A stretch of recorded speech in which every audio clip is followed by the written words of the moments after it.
Good afternoon. Um, I felt like I wanted to do a excuse me, sore throat, not corona, just sore throat.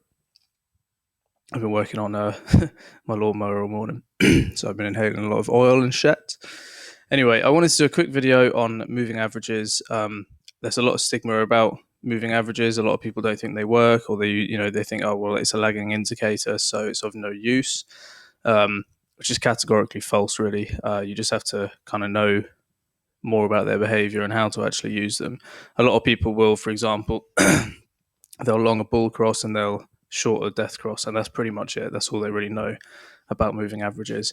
Or maybe they use them as maybe a little bit of support and resistance. But that is basically one of the main advantages to moving averages. They're like a dynamic sort of support resistance level. So here I've got the 50 MA in red, the 100 MA. This is actually the 99, but it doesn't matter.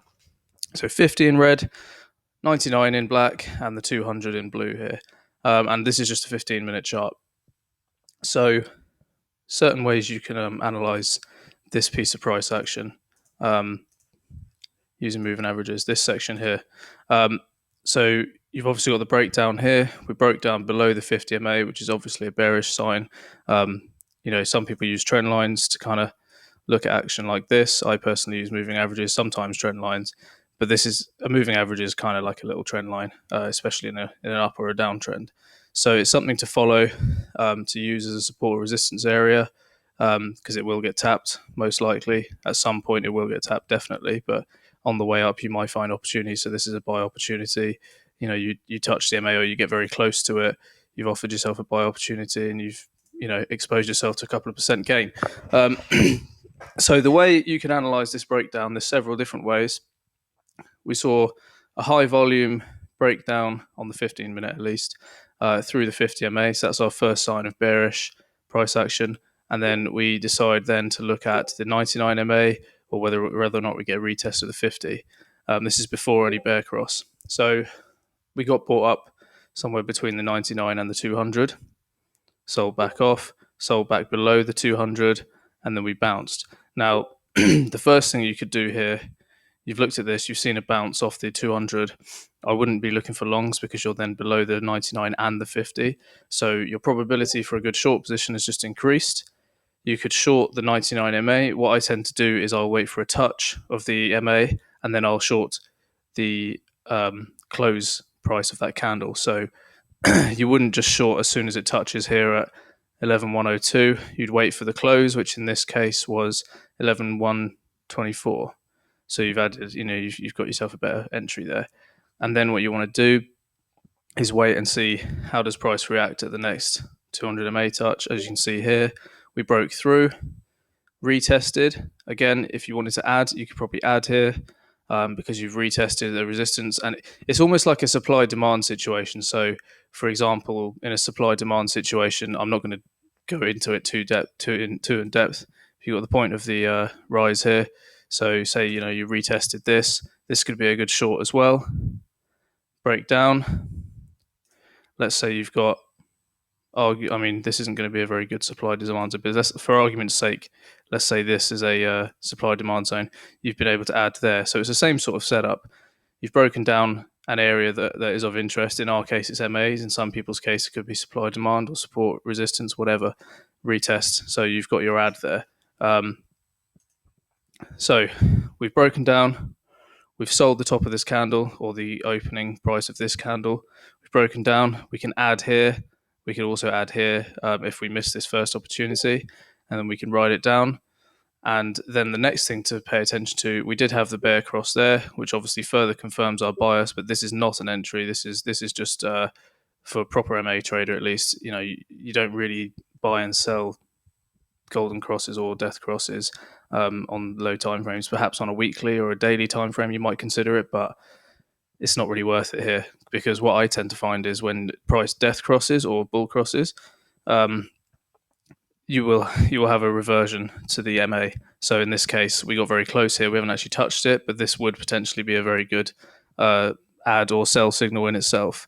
So at the current time, you've been short from here already. Let's say you didn't add there. you've had so far a maximum gain of almost 2%, 1.94% on the 15-minute chart, and it's taken 10 hours, but you could have closed any time. You could have made a nice little percent. This is a good little scalping strategy. It also works on higher time frames. For example, this 1 hour, we've obviously had this nice run up. We've touched the MA several times. We found it as an area of support, but then we have broken down and we've retested. So this is a small little retest, but you could short the closing price of this candle. Again, you've got your 1.2% gain thus far. This isn't exactly a good short on an hourly time frame. It's certainly good on the 30-minute there or the 15-minute for a scalp. The 15-minute is a nice setup, but you need to pick your battles carefully, especially after such a rise, because this consolidation could easily break up. So you need to look for proper bearish signs. So, for example, there's nothing here for me as such. I mean, we have broken down. We've retested the 99. You could have scalped short, but there's no real volume supporting it. There's nothing. I would actually, in this case, probably wait for the death cross and then try and short a retest of the MA or a breakdown of this 99 and a retest, just acting like support and resistance, really. 4-hour chart here, bull cross.